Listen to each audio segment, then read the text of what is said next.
O mais longo dos dias, como foi chamado o dia D, ficou marcado por atos heróicos, grandes batalhas e ações que até hoje são estudadas e glorificadas.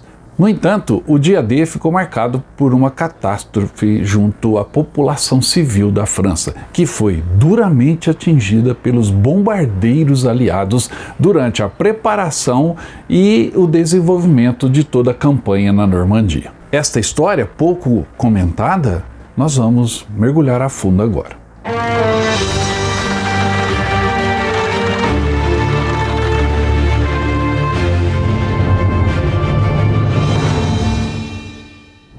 Olá, bem-vindos a mais uma viagem na história. A nossa jornada de hoje nos leva de volta à Normandia. Essa é a rua Roth, aqui no centro de Caen. Esse pedaço da cidade, onde hoje eu e Vinícius estamos caminhando, está todo marcado por balas, bombas, explosões que aconteceram aqui durante a Segunda Guerra Mundial. Hoje a vida continua em Caen, mas durante a invasão da Normandia, chamada Operação Overlord, milhares de pessoas foram atingidas por bombas aliadas aqui na cidade. Com certeza, e é impressionante ver que todas as estruturas aqui da Normandia permanecem, no mesmo estilo de arquitetônico aqui, parecido ainda. Mesmo para uma cidade que foi arrasada durante o período da Segunda Guerra Mundial, eles reconstruíram a cidade com todo o mesmo apreço e arquitetura que eles tinham na época da Segunda Guerra Mundial. Sem falar que, com certeza, é muito triste lembrar que aqui ainda tiveram vidas civis que foram afetadas pela guerra. E essa lembrança permanece. Há um certo amargor nos moradores de Caen e de muitas cidades aqui dessa região da Normandia com relação a esses bombardeios. Hoje nós vamos saber um pouco mais. A Operação Overlord, que aconteceu em 6 de junho de 1944 na Normandia, foi a maior operação anfíbia já realizada na história. E foi uma longa operação indo muito além do dia D. Os bombardeios aéreos realizados antes e depois do dia D foram parte integrante da estratégia para reconquistar a Europa pelos aliados. Um aspecto, no entanto, ignorado após essa libertação e atribuído a um mal necessário foi o bombardeio da população civil. Uma publicação recente do Ministério da Defesa da França, com um banco de dados sobre o assunto, revela a escala dessas operações, que ceifaram a vida de mais de 50 mil franceses. Quase 517 mil toneladas de bombas foram lançadas sobre a França pelos aliados entre 1939 e 1945. 80% deste volume ocorreu apenas no ano de 1944 e causaram a morte de mais de 40 mil pessoas. Nenhuma região foi poupada, mesmo que algumas, como o Norte e a Normandia, tenham sido mais afetadas. Essa tática mortal para os civis foi defendida até pelo general Eisenhower, ou principalmente por eles, o comandante em chefe das forças aliadas no dia D, que descreveu, em maio de 1944, o papel essencial atribuído à aviação na operação que estava sendo preparada. Ele disse: o conceito de Overlord foi baseado na suposição de que nosso poder aéreo avassalador será usado para preparar o caminho para o ataque. Se suas ações forem limitadas, os perigos do fracasso do empreendimento aumentariam muito. Os alvos primários eram a destruição do sistema ferroviário francês, linhas de trem, pontes, pátios, mas também oficinas de reparação e o maquinário. E a precisão limitada nos bombardeios desses alvos levou a muitas vítimas civis. Na cidade de Marsella, por exemplo, em 27 de maio de 1944, 1.750 habitantes da cidade foram mortos ao redor da estação de trem. Outro alvo era a demolição de uma série de cidades normandas que eram sede de entroncamentos, encruzilhadas de transporte para os alemães, como Saint-Lô e Caen. E estes entroncamentos passaram a ser alvos também após o desembarque no dia D, e cidades como Lisieux foi destruída em cerca de 75% de suas casas. Durante a noite de 5 para 6 de junho de 1944, mais de 2.000 bombardeiros foram engajados no Canal da Mancha. Deveriam destruir as baterias costeiras e bombardear as praias para permitir que as tropas avançassem enquanto aproveitavam a proteção das crateras de bomba. Na praia de Omaha, os bombardeiros com visibilidade prejudicada erraram muitos de seus alvos. As tropas desembarcaram na frente de posições alemãs intactas e 90% da primeira onda de ataque foi neutralizada. A Normandia foi o coração da batalha. 87% das missões realizadas em 6 de junho em toda a Europa e no Mediterrâneo aconteceram na península de Cotentin e no Canal da Mancha. 19 mil toneladas de bombas foram lançadas em Caen, Arromanches, Argentan, Saint-Lô, Falaise e Port-en-Bessin. Isso corresponde a 13 toneladas de bombas por minuto. No dia seguinte, 7 de junho, os bombardeios recomeçaram em áreas maiores, especialmente no sul da Normandia, para cortar reforços e interromper as linhas de comunicação. Esses bombardeios tiveram sucesso limitado. Em Saint-Lô, por exemplo, permitiu o avanço em direção a Avranches. Já em Caen ou Le Havre, os efeitos foram muito limitados e a população civil sofreu as consequências. Os portos do Atlântico continuaram a ser atacados, como Saint-Malo, Boulogne, Brest, Saint-Nazaire, Lorient e Royan. São cidades que foram 80% no mínimo devastadas. Brest recebeu 2.500 toneladas de bombas a partir de 11 de agosto e em setembro de 44 os bombardeiros voltaram a se concentrar na Alemanha.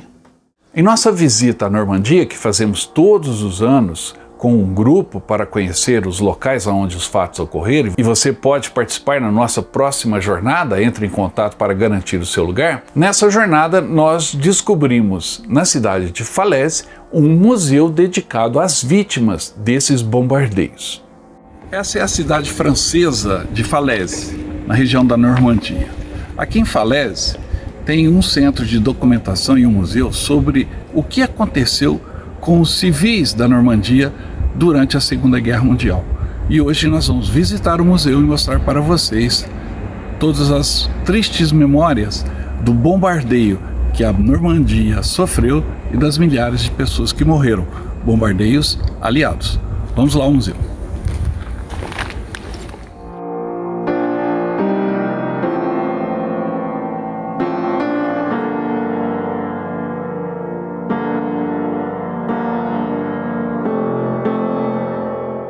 Os franceses na Normandia viviam numa casa mais ou menos com isso, vida simples, e não esperavam jamais o que aconteceu depois. Um bombardeio que veio necessário, causou uma destruição tamanha que a Normandia levou anos para se recuperar. Mas a família dos dezenas de milhares de mortos que foram decorrentes do bombardeio da Normandia pré-dia D jamais conseguiram recuperar da dor. Esse painel representa o bombardeio da Normandia nos ataques antes do desembarque do dia D. E dá para ter uma dimensão de quanta fúria os americanos despejaram sobre os franceses. Talvez um dos maiores dramas dos franceses durante a Segunda Guerra foi a questão dos refugiados, a migração interna. Por conta do avanço alemão muito rápido, milhões de franceses se deslocaram pelas estradas ou foram atingidos também nos combates. Enfim, essa seção aqui do Museu de Falaise aborda isso.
E sempre é um assunto polêmico o que aconteceu durante essa campanha, a chamada Operação Overlord, a campanha da Normandia. Há uma certa tensão no ar quando você aborda esse assunto com os franceses. Hoje, as bandeirinhas britânicas, americanas, estão ao lado da bandeira francesa, é óbvio, né? Foram os vitoriosos. Mas, quando você aprofunda essa relação, você percebe que ela é muito mais comercial do que sentimental. Os franceses agradecem a libertação, mas ao mesmo tempo faturam muito com ela. É só ver o que acontece aqui, por exemplo, agora, nos 80 anos do dia D, ficou praticamente impossível percorrer as praias da Normandia por conta do volume de gente que veio e, consequentemente, do volume de dinheiro que entrou aqui. Então isso desvirtua um pouco. E é sempre importante, Vinícius, a gente falar sobre esse lado obscuro, sobre esse lado desconhecido do dia D, o preço em vidas que os franceses pagaram. Com certeza, já que para eles conseguirem acessar novamente a França, seria necessário esse custo. Esse custo foi necessário durante o período da Segunda Guerra Mundial. Ainda assim, é um lado muito obscuro dos aliados, que precisou ser feito, mas que com certeza ainda gera muito amargor no coração dos franceses.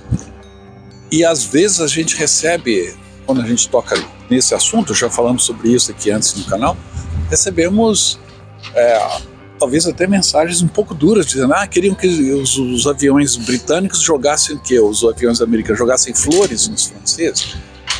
É lógico que uma operação naval é um desembarque, uma operação complexa, como foi a Operação Overlord, o dia D, e a Batalha da Normandia, teria consequências. O volume de armas utilizadas, o volume de equipamentos e a força de resistência dos alemães determinou que os franceses tivessem que pagar um preço, pois eles estavam no terreno ocupado que seria libertado.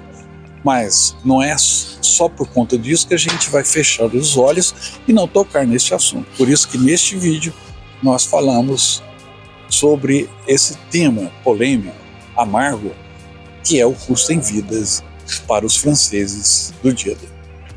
Até mesmo lembrando ao início da Segunda Guerra Mundial, quando a frota francesa foi capturada pelos alemães e precisou ser destruída pelos britânicos. Então foi com certeza um preço muito alto a ser pago pelos franceses, que no final da guerra, já nas operações do dia D, sofreu também com os bombardeamentos e artilharia aliada nas cidades francesas aqui da costa, principalmente da Normandia, durante a Segunda Guerra Mundial. Um preço que com certeza marcou a história de muita gente por aqui. E estar aqui em Cannes é testemunhar isso. Então o dia D é um momento de festa, de celebração, mas também de reflexão sobre esse momento tão polêmico da Segunda Guerra Mundial, que nós trazemos aqui no Viagem na História. Quase 80 anos após estes eventos, a questão da eficácia desses bombardeios continua a surgir, em particular no que diz respeito à destruição das cidades da Normandia. O bombardeio dessas cidades é provavelmente um dos aspectos mais desnecessários da guerra. Os reforços alemães encontraram uma maneira de contornar o obstáculo rapidamente, e as perdas de civis foram consideráveis. E quando os aliados chegaram a estas cidades, eles também sofreram a consequência dos ataques.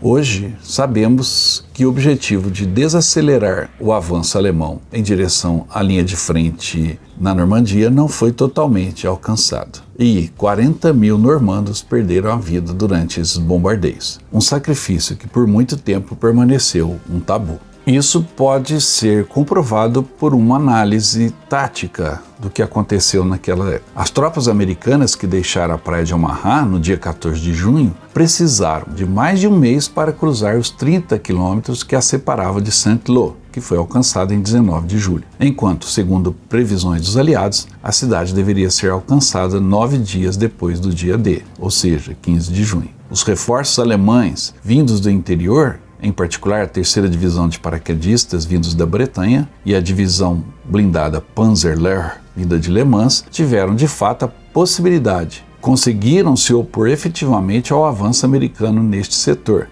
sem que os escombros da cidade de Saint-Lô constituíssem um obstáculo à sua entrada naquela região. A destruição de Saint-Lô não impediu de forma alguma, nem mesmo atrasou, a chegada e a irrupção das forças alemãs perto da cabeça de ponte aliada.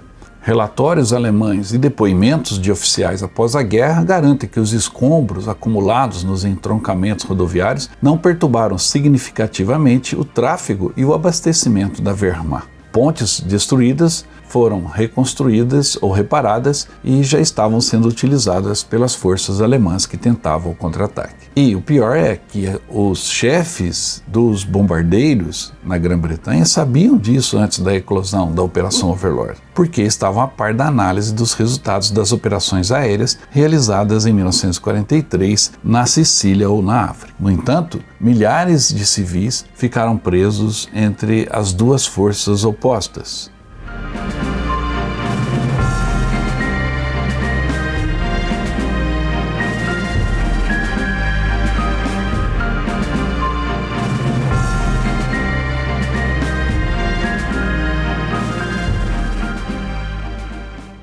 Um dos lugares atingidos durante o bombardeio de Caen foi a torre da igreja de Saint-Pierre. Aquele pináculo foi arrancado por um obus naval disparado por um dos navios que participaram da campanha da Normandia. Caen sofreu durante mais de um mês e meio uma luta renhida nas ruas da cidade entre britânicos e alemães. E por fim, os britânicos conseguiram expulsar os alemães da cidade, depois de mais de 40 dias. Uma operação que deveria ter levado somente 2 dias, né, Vinícius? Isso aí, né? Os britânicos já tinham interesse na logística de Caen, já que era uma cidade central aqui da Normandia, além de ser muito rica em história, possuindo aqui, por exemplo, o Château de Caen, construído pelo William da Normandia, né? Guilherme da Normandia, ou Wilhelm da Normandia, a gente tem várias traduções para o nome. Guilherme o Conquistador. Precisamente. Mas então a gente tem sim uma destruição muito grande da cidade, principalmente pela destruição da torre da igreja por um obus de 406 milímetros naval do Rodney, se eu não me engano, que era o nome do navio. E o ataque à cidade realmente demorou muito mais do que o previsto. Era previsto que os britânicos dominassem Caen em 2 dias, para já usar assim, o seu centro estratégico e logístico aqui. Porém, os alemães permaneceram na cidade por muito mais tempo do que era previsto, trazendo muitos problemas aos britânicos. E esse atraso, essa luta renhida aqui, teve consequências principalmente para a população. Parte dos 40 mil franceses que morreram durante a campanha da Normandia estavam aqui em Caen.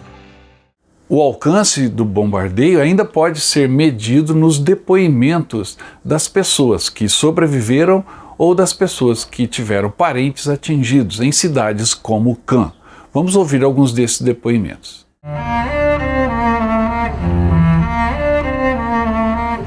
Et puis alors, c'était effrayant. On entendait les obus partout. On nous avait dit de rester dans ce couloir parce que faudrait que vraiment une bombe tombe dessus, parce qu'autrement, tombe dessus pour que vraiment on soit écrasé. Mais le reste de la clinique, quand le bombardement a commencé, tout a disparu, le feu partout, des hurlements partout. C'était effrayant. Tout. D'ailleurs, elle n'existe plus, elle est rasée complètement. Et ma sœur, je ne l'ai jamais revue, j'avais 70 ans, je ne l'ai jamais revue, Thérèse. Alors, Caen a été bombardée de nombreuses fois depuis le 6 juin 1944 et la ville a été détruite à 75%. Alors ici, nous sommes dans un quartier qui a été victime du dernier bombardement, celui qui survient le 7 juillet 1944 et qui précède directement la libération de la ville par les troupes britanniques et canadiennes. Et donc vous pouvez voir, comme d'ailleurs partout dans le centre-ville de Caen, ces bâtiments qui datent tous des années 1950, c'est-à-dire de la reconstruction. Exception faite là-bas, vous apercevez encore quelques immeubles anciens, mais qui sont très peu nombreux maintenant dans Caen. Quand on regarde les témoignages écrits en 1944, 1945, on voit assez clairement exprimer ces sentiments de colère. On trouve des phrases du genre « Ah, les salauds !» Bon. Mais ce sont des expressions qui ont complètement disparu par la suite. Parce que c'est politiquement incorrect de dire ça au fil des années, de dire ça ouvertement.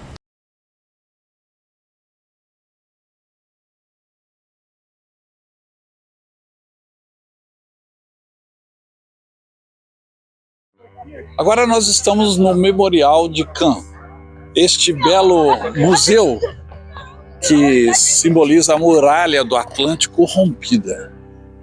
Um lugar bonito, né, Vinícius? Com certeza, é bem simbólico. Além do mais, tem uma frase belíssima escrita aqui. Já é uma obra de arte, realmente, a fachada desse museu, com essa disposição de bandeiras aqui na frente. E certamente tem um acervo muito incrível lá dentro. E além disso, o museu reflete na sua parede uma frase que simboliza todo esse sofrimento do povo francês, e não só na mão dos alemães. Olha só, a frase diz: a dor me machucou, a fraternidade me aliviou, e do meu sofrimento jorre um rio de liberdade. Então, a França hoje tem esse sentimento. Todo o sofrimento que eles tiveram, todas as mortes, famílias inteiras desapareceram, ou todos os franceses dessa região da Normandia têm um parente que faleceu ou que foi muito ferido durante a Segunda Guerra Mundial, seja nas mãos dos alemães ou pelos bombardeios aliados. Tudo isso serviu para que hoje na França jorrasse esse rio de liberdade. Com certeza, e memoriais assim são muito importantes para que a gente sempre lembre de que um momento como esse traz para a nossa sociedade.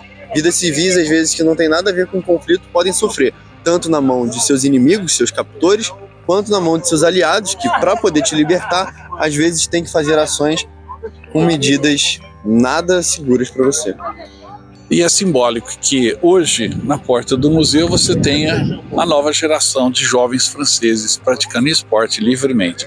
Mas pelo número de crianças que a gente viu nos memoriais durante todos esses dias das comemorações dos 80 anos que nós estivemos aqui em Cannes e por toda a Normandia, muitas crianças com os pais, ou seja, esses sentimentos de liberdade levam os pais a trazer os filhos para que eles também entendam essa história. É importante que a nova geração sempre aprenda com os erros do passado para que eles não se repitam novamente no futuro. Todo país que esquece a sua história, o seu povo perde a memória, e isso é muito perigoso. Espero que você tenha gostado dessa história. Se gostou, não esqueça de dar um like, deixar o seu comentário ao final e se inscrever no canal. Participe também da promoção da camisa do Viagem na História. Para a nova promoção dessa belíssima camisa que celebra os 80 anos do Dia da Vitória, já iniciamos a venda das camisas. E junto com essa belíssima camisa, você recebe um cupom com o seu número para concorrer a uma viagem. E você vai escolher o destino: Normandia, Alemanha ou Itália, dentro dos nossos roteiros que fazemos todos os anos. Você pode adquirir essa belíssima camisa na loja virtual do canal Viagem na História. O link está na descrição. Ou então envie uma mensagem para o nosso WhatsApp. E aí, não ficou bonita a camisa? Olha que legal, as bandeiras dos países, o selo, uma nova camisa para você do Viagem na História. Adquira já a sua. E eu volto logo com mais histórias de guerra. Até mais.